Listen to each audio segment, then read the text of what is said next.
In September 1683, the Ottoman Empire's massive army posed an imminent threat to Vienna, aiming to extend its dominion into Central Europe.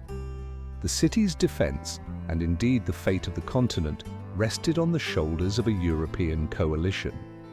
Led by the renowned Polish King John III, these forces marched against overwhelming odds, setting the stage for an epic showdown in what became known as the Wars of Vienna, a story of extraordinary courage, strategic brilliance, and heroism. Central Europe was gripped by unease in the summer of 1683. As whispers of war spread faster than caravans, merchants along the Danube spoke of a vast army gathering under the Sultan's banner. Initially dismissed as fear-mongering rumors, reports soon confirmed the grim reality. Abandoned villages, burned churches, and marching armies. By June, the truth was undeniable. The Ottoman Empire was once again targeting Vienna. Kara Mustafa Pasha's army, a formidable force unlike any Europe had witnessed in a century, numbered approximately 150,000 soldiers, a figure often inflated by chroniclers to nearly 300,000. This vast and diverse host included the Sultan's elite Janissary infantry, who marched with seasoned discipline, and Sipahi cavalry, resplendent in their glittering armor. Accompanying them were fierce Tatar horsemen from the steppes, whose cruel reputation preceded them, striking terror into their adversaries. The army's siege engineers were highly skilled, utilizing artillery, sappers, and timber-filled wagons for earthworks and trenches. Despite its slow advance due to immense size, the army's objective was clear. It moved through Ada and the Balkans like an unstoppable tide, devastating cities that resisted. Surrendering cities were spared but forced to provide men and provisions. By July, Ottoman banners were visible near the Austrian borders. Vienna, the capital of the Habsburgs, was a formidable fortress, yet its defenses were critically undermanned. On July 7th, Emperor Leopold XIII, fearing capture, fled west to Linz, followed by many nobles. This left the city under the command of Count Ernst Rüdiger von Starhemberg, a man of iron will with a mere 15,000 soldiers and a citizen militia of approximately 5,000. The 36-year-old count faced the monumental task of defending Vienna against the world's most powerful army, with the hope of reinforcements from the Holy Roman Empire and Poland, though their timely arrival was uncertain. On July 14, 1683, the Ottoman vanguard arrived at Vienna, encircling the city by July 17. The hills were adorned with crescent banners as the siege commenced. The Ottoman encampment, a vast city of silk and canvas, stretched for miles across the plains. At its heart lay the opulent pavilion of Kara Mustafa, a striking contrast to Vienna's battered walls with its red and green hues, fountains and carpets. Kara Mustafa exuded confidence, believing Vienna would swiftly fall not by direct assault, but through starvation and fear. His army established trenches and artillery, relentlessly bombarding the bastions. Miners tunneled beneath the walls, planting explosives to breach the defenses. Life in Vienna devolved into a desperate struggle for survival. Food became increasingly scarce with each passing week, bread was rationed, and the city's water supply from the Danube was cut off. In the overcrowded city, disease spread rapidly among civilians who sought refuge in churches and cellars during bombardments. Despite these hardships, morale remained steadfast under Starberg's leadership. As he inspired both soldiers and civilians alike, Vienna refused to surrender.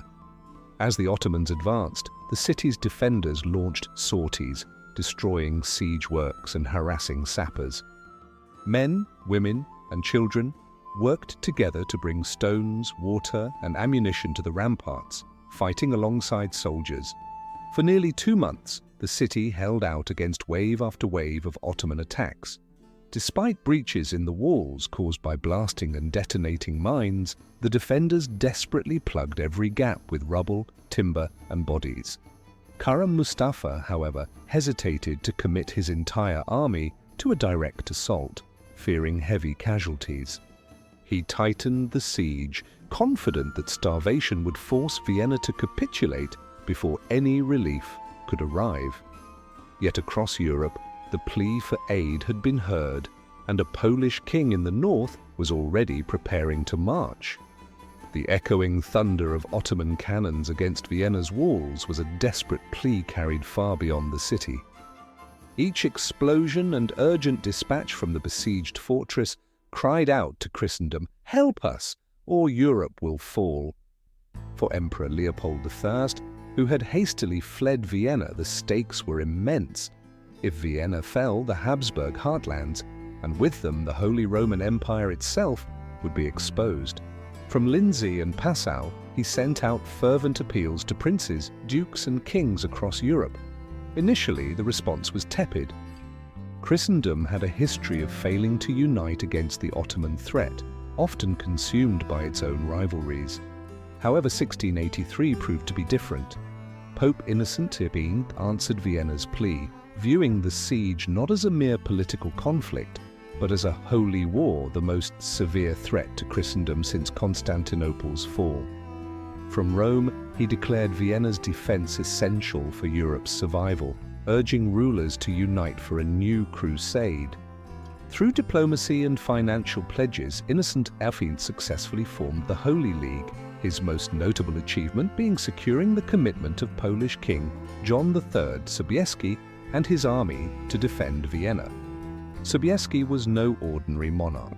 A seasoned commander, he had already earned renown for defeating Ottoman and Tatar forces at the Battle of Khotin in 1673. Known to his soldiers as a king who fought alongside them, Sobieski possessed both a chivalrous presence and strategic brilliance. When the plea for assistance reached Poland, Sobieski acted without hesitation. Despite the caution of his nobles and widespread concern about leaving Poland vulnerable, Sobieski declared, "To save Vienna is to save Poland. If the enemy takes this city, they will take Krakow, then Warsaw. Better to confront them there than on our own soil." His decision irrevocably altered the course of history. The Holy League was a fragile coalition, born of necessity rather than true unity. Sobieski's Polish army was joined by contingents from Bavaria, Saxony, Franconia, and Swabia. Even the Holy Roman Empire, despite its many fractured states, pledged forces.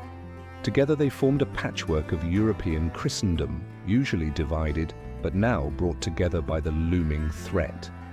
Coordination proved difficult. Old rivalries simmered, language barriers caused friction, and commanders argued over protocol. Yet, under the immense pressure of time and Vienna's impending fall, the alliance held firm. By September 10th, Sobieski's army, numbering approximately 70,000 men, had crossed the Danube and begun their ascent. Having endured a brutal march, his exhausted forces finally reached the hills overlooking Vienna. Their spirits soared as they gazed upon the besieged city and the sprawling Ottoman camp below. The stage was set, Vienna had held, and now Europe's fate would be decided in open battle. As dawn broke on September 12, 1683, the hills surrounding Vienna stirred to life.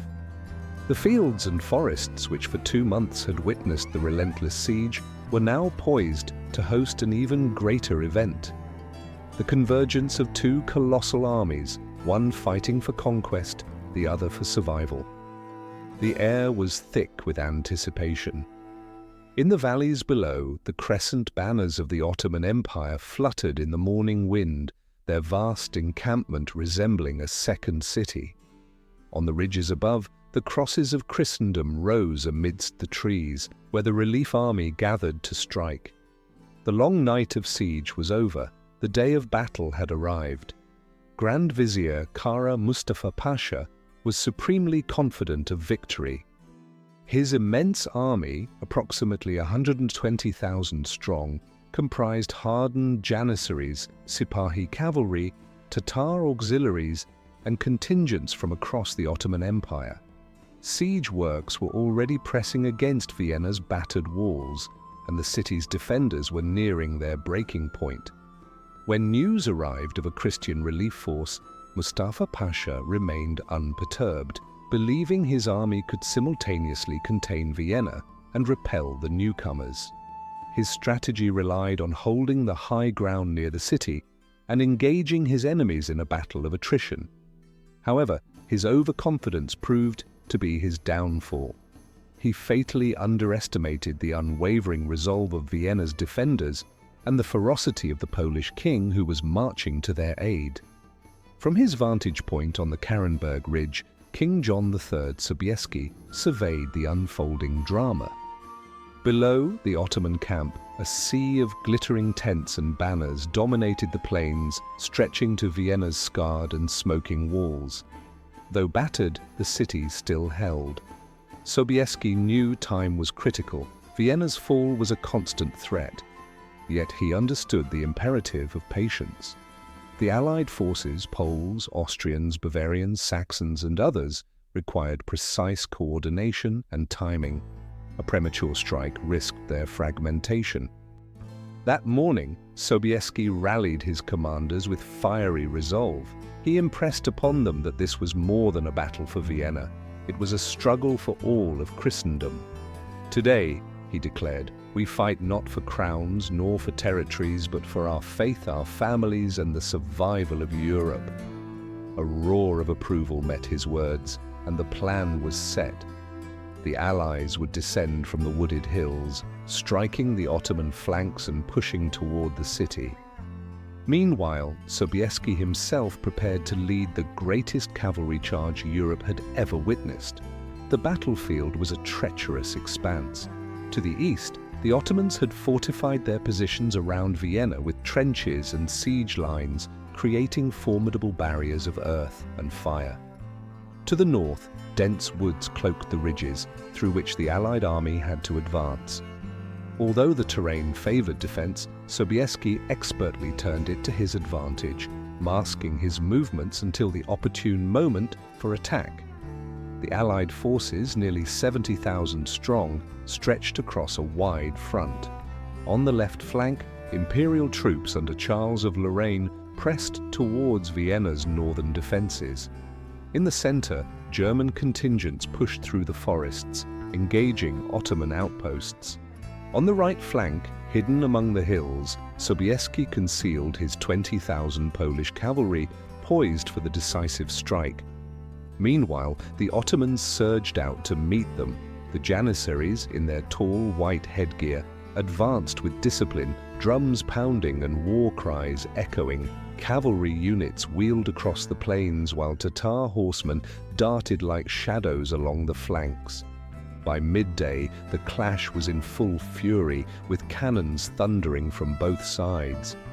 Smoke billowed in thick clouds over the battlefield, as muskets fired in volleys, decimating ranks of soldiers. Swords and axes clashed in brutal close combat. Even Vienna itself became a battleground. From within the city walls, Starhemberg commanded desperate attacks against the Ottoman siege lines, setting fire to trenches and diverting the enemy's attention. Despite being half-starved and wounded, the defenders fought with fervent intensity, knowing that salvation was imminent. The battle continued into the afternoon. The Allied forces pressed forward slowly but relentlessly, pushing the Ottomans back from the ridges. Kara Mustafa, recognizing the peril, committed more troops to the fray, determined to hold his position. Yet, each wave of resistance was met with even greater ferocity. The decisive moment was rapidly approaching. As dusk approached, Soys recognized his opportunity. The Ottoman forces, depleted and worn from hours of combat, showed signs of faltering. While the Janissaries near the city remained steadfast, their flanks were buckling under relentless pressure. He signaled his Polish Hussars, the renowned winged cavalry, their armor resplendent and feathered wings soaring from their saddles. Behind them, heavy cavalry from across Europe arrayed themselves, poised for the decisive charge. Soys raised his sword and issued the command. A charge that would resonate through the annals of history was about to unfold. As September 12, 1683 drew to a close, the battlefield, already thrumming with the struggle of tens of thousands, gained a new, thunderous dimension. Hidden on the slopes of Kahlenberg Hill, Europe's most formidable cavalry force unleashed its charge, their pounding hooves rising above the din of clashing steel and cannon fire. Under the command of King John III Sobieski, the Lion of Poland, nearly 20,000 horsemen of the Holy League, including Polish Hussars and German cuirassiers, prepared for a decisive strike against the Ottoman camp. All eyes were drawn to the Hussars, an extraordinary cavalry. Clad in gleaming armor, with lances poised and sabers at their sides, they presented a magnificent and terrifying sight. Their most distinctive feature was the large wooden frames on their backs, adorned with eagle feathers that arched like wings. These rattled in the wind with a ghostly hiss, a sound known to instill terror. The fate of Vienna, and perhaps Europe itself, hung in the balance. Both men and horses seemed less like soldiers and more like warriors descended from the heavens, inspiring awe in friend and foe alike.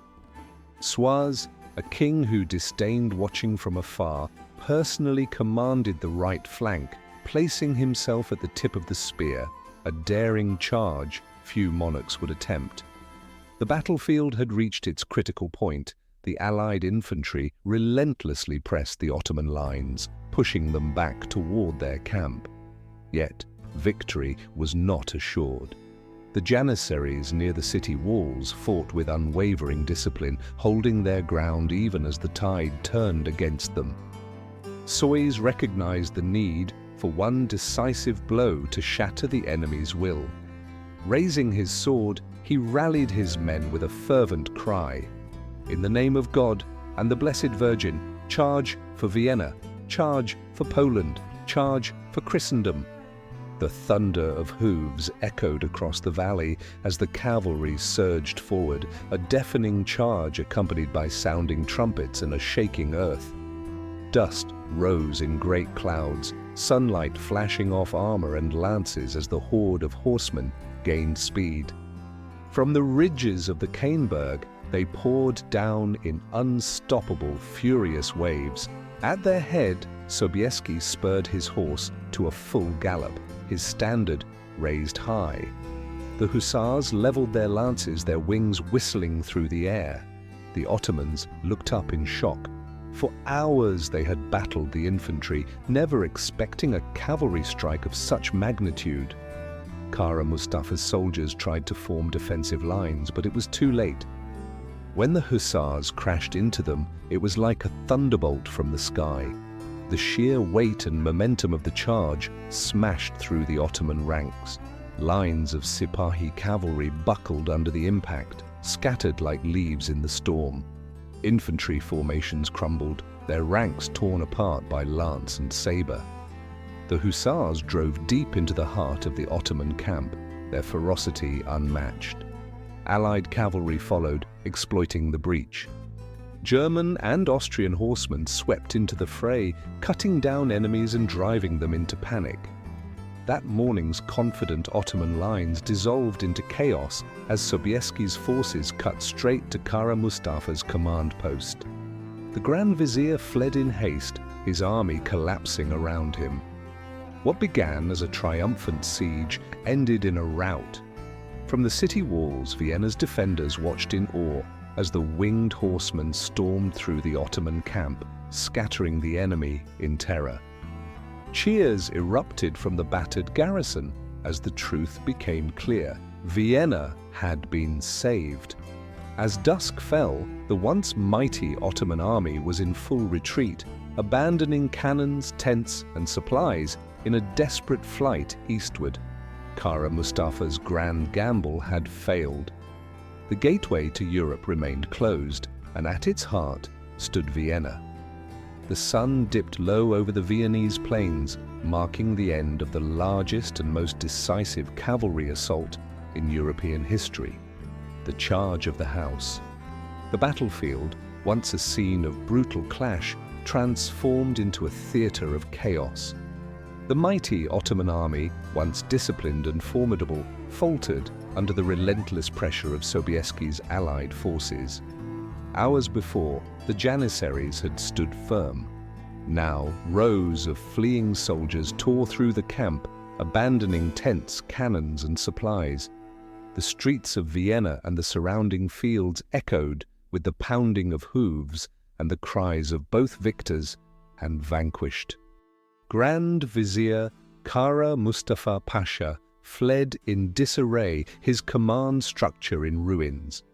Messages failed to reach units, orders went unheeded, and panic spread faster than the Allied charge. Soldiers who had fought with unshakable discipline now turned their weapons on one another, desperate to escape the carnage. From the hills, Sobieski's forces pursued without mercy. Every road, every river crossing became a gauntlet for the retreating Ottoman soldiers. The Allies pressed relentlessly, cutting off stragglers and capturing artillery. What had begun as a siege ended as a complete rout, one that would echo through history as a turning point for Europe. The once formidable Ottoman cavalry was utterly decimated, their discipline shattered by the relentless assault as Sipahi horsemen scattered across the plains. Leaderless infantry units attempted to reform but were quickly overwhelmed and splintered by cavalry charges. Even the efforts of Tatar auxiliaries and mercenaries to hold rear positions proved futile against the surging tide. From within Vienna's walls, defenders emerged to support the Allies, relentlessly attacking isolated Ottoman remnants and driving them eastward. This decisive victory was a testament to King Sobieski's strategic brilliance, a masterful blend of patience, deception, and precision. By holding his cavalry in reserve until the opportune moment, he minimized losses and unleashed maximum impact. His seamless coordination with imperial commanders prevented any Ottoman regrouping, transforming their retreat into a catastrophic rout. Even amidst the enemy's flight, Sobieski maintained strict discipline among his troops, curbing looting and focusing relentlessly on pursuit and neutralization. This unwavering control ensured a complete victory, denying the enemy any chance of recovery. The triumph was undeniable, yet the battlefield bore a heavy toll. Thousands of Ottoman soldiers lay dead or wounded, and while Allied casualties were fewer, they underscored the battle's brutal intensity. Vienna was saved, but at a significant cost. For its citizens, the outcome meant survival. For Europe, it marked the halt of Ottoman expansion into Central Europe. This victory reignited faith and morale across Christian states, proving that even the most formidable empires could be challenged through courage, strategy, and unity. As night descended upon the plains, the Allies tended to the wounded, recovered the dead, and secured the spoils of war. Sobieski's leadership became legendary, and the Polish Winged Hussars charge was immortalized in memory and art. The Ottoman retreat, stretching for miles, left behind the scars of defeat and the inevitable judgment of history. The Siege of Vienna concluded, but its reverberations would echo for decades. Empires shifted, alliances strengthened, and the course of Europe was forever altered, all due to the courage of those who defied the tide at Vienna. Vienna, once besieged by the Ottomans, now celebrated its liberation. The scarred streets, previously marked by enemy troops and siege cannons, now resonated with the cheers of victorious soldiers and citizens. A mix of joy, gratitude, and exhaustion filled the air as the city's defenders and allies acknowledged their salvation. King John III Sobieski, the Lion of Poland, rode through the jubilant crowds. Soldiers of the Holy League marched in formation, their banners waving, as citizens showered them with flowers and blessings. Church bells across the city rang out, calling the faithful to give thanks for the miraculous victory. For the people of Vienna, this was more than just relief. It was a testament to their survival against overwhelming odds. The Ottoman threat had been overcome, and the city's walls, though scarred, remained symbols of resilience. The Polish Hussars were central to the celebrations, their fearless charge from Kahlenberg Hill quickly becoming legendary. Sobieski himself was lauded not only as a brilliant commander, but also as a symbol of Christian unity against the Ottoman advance. Allied leaders were recognized for their coordination and bravery, solidifying diplomatic ties that would reshape the balance of power in Europe. Feasts, prayers, and medal distributions honored the courage and sacrifice of those who fought in the siege. Following the triumphant defense, the arduous task of rebuilding Vienna commenced. The city's fortifications, homes, and economy lay in ruins after months of relentless bombardment. Skilled artisans, laborers, and soldiers tirelessly worked to repair damaged walls, bridges, and essential infrastructure, ensuring Vienna's continued prosperity. Merchants returned, bringing goods from across Europe, while farmers restored their fields and tended to the livestock that had survived the siege. Churches and civic buildings were meticulously restored, and memorials were erected to honor the unwavering bravery of both the city's defenders and its crucial allies. The victory at Vienna significantly strengthened alliances across Christian Europe. The Holy League, a formidable alliance of Polish, Austrian, and German forces, unequivocally demonstrated that unity could successfully halt the Ottoman Empire's expansion. Diplomats and monarchs exchanged messages of solidarity, and the battle became a powerful rallying point for collective defense against future threats. The leadership displayed inspired not only Poland but the entire continent.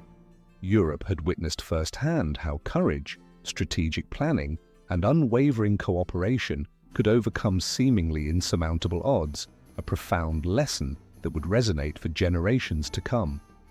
The Siege of Vienna left an indelible mark on ordinary citizens and soldiers, their vivid and haunting memories preserving stories of heroism, sacrifice, and narrow escapes.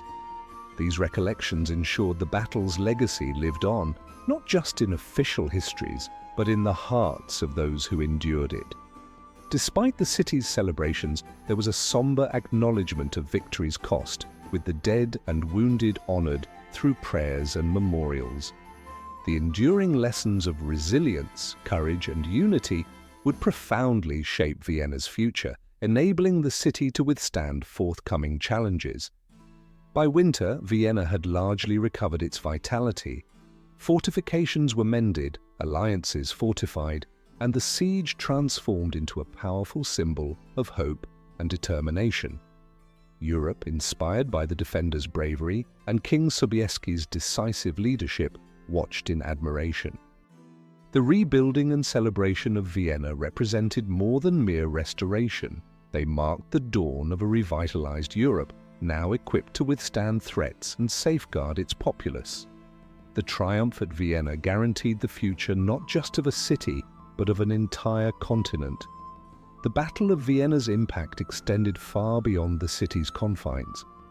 What began as a desperate struggle against the Ottoman siege transformed into a pivotal moment in European history, influencing diplomacy, warfare, and the power dynamics for many decades.